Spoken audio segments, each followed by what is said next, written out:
যে বিষয়টি নিয়ে আলোচনা করব সেটা হলো খুবই গুরুত্বপূর্ণ। এই সময় আম গাছে যখন বোল আসছে বা মুকুল আসছে, সেই সময় আম গাছের জন্য আপনারা কি কি পরিচর্যা করবেন বা কিভাবে পরিচর্যা করলে আম গাছের মুকুল থেকে প্রচুর পরিমাণে আপনি আম পাবেন, গুটি ঝরবে না, গুটিগুলো দাঁড়াবে।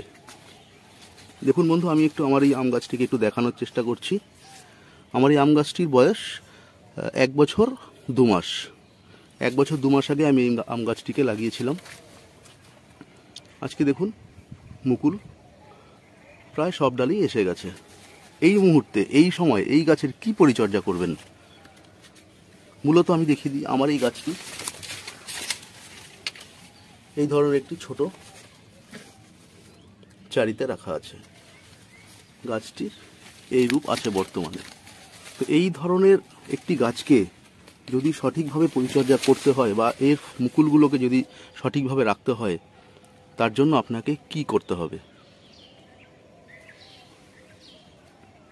বা কি ধরনের খাবার দিতে হবে। দেখুন বন্ধু, আমি একটু দেখিয়ে দিই মূলত কি কি খাবার দেব। আমি এর জন্য রেখেছি পটাশ,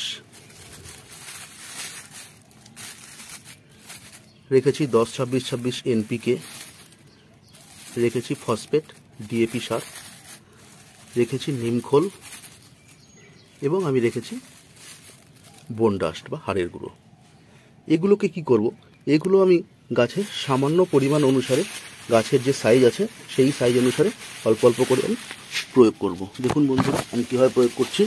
আমি মূলত তার আগে আমি গাছের মাটিটিকে উর্বর করে সুন্দরভাবে খুঁচিয়ে রেখে দিয়েছি, যাতে সারগুলো সঠিকভাবে প্রয়োগ হয়। বন্ধুরা, আমি প্রথমে দেখাচ্ছি সামান্য পরিমাণে পটাশ গাছের চারিধার দিয়ে দিলাম। এবার দিচ্ছি আমি 10-26-26-এর কিছু পরিমাণে দানা। এবার দিচ্ছি আমি নিমখোল।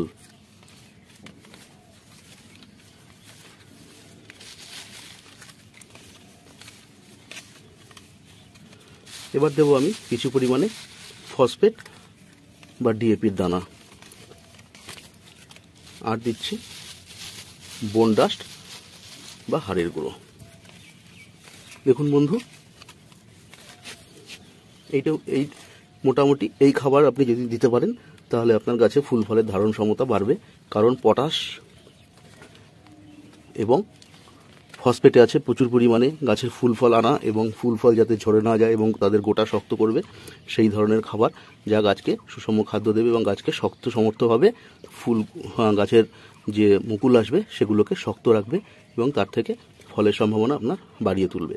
এবং সাথে দিয়েছি NPK 10-26-26। এটা হলো গাছের একটি সুষম আহার, নাইট্রোজেন, পটাশ, ফসফেট সমৃদ্ধ। এবং সাথে দিয়েছি আমি কিছু পরিমাণে নিমখোল এবং কিছু পরিমাণে বোন ডাস্ট। এগুলো কিন্তু গাছের বিভিন্ন রকম মাইক্রোনিউট্রিয়েন্ট বা বিভিন্ন রকম যে আমাদের জৈবিক যে বৃদ্ধির গাছের জৈবিক সার হিসাবে এগুলো ব্যবহার করা যায়। তো এগুলোকে দিয়ে আমি দেখতেই পাচ্ছেন আমি একটু ভালো করে মাটিটাকে একটু নেড়ে দেওয়ার চেষ্টা করছি।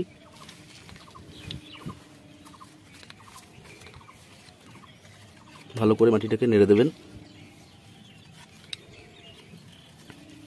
দিয়ে আপনাকে কী করতে হবে, সামান্য পরিমাণে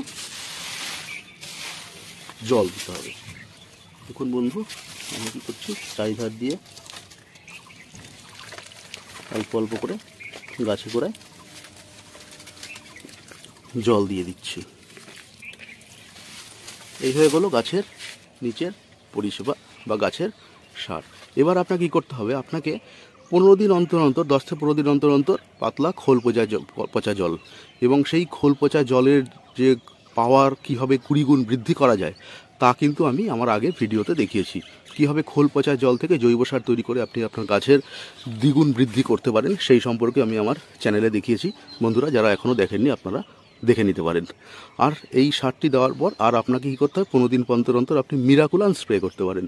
মিরাকুলান দিলে কি হবে, এটি গাছের একটি ভিটামিন, গাছের ফুল ফল পাতার মধ্যে সুন্দরভাবে প্রবেশ করে গাছকে সুষমভাবে বৃদ্ধি পেতে সাহায্য করে। এই মিরাকুলান গাছের একটি অন্যতম বিভিন্ন রকম মাইক্রো এলিমেন্ট এবং বিভিন্ন রকম যে ধাতব খনিজগুলো আছে তার সমৃদ্ধ একটি খাবার। এটিও গাছকে সুষম বৃদ্ধি পেতে সাহায্য করে। বন্ধুরা, আশা করি আমার এই ভিডিও থেকে হয়তো আমি কিছুটা আপনাদেরকে আমার অভিজ্ঞতা শেয়ার করে কিছুটা দেখাতে পারলাম বা বোঝাতে পারলাম।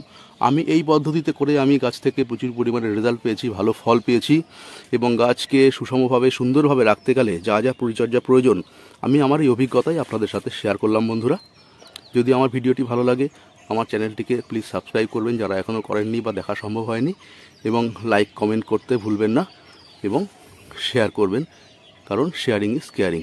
ধন্যবাদ বন্ধুরা। আরেকবার মনে করে দিই, প্লিজ সাবস্ক্রাইব করে আমার এই চ্যানেলটিকে গ্রো করতে সাহায্য করবেন। ভালো থাকবেন বন্ধুরা, অনেক ধন্যবাদ সঙ্গে থাকার জন্য।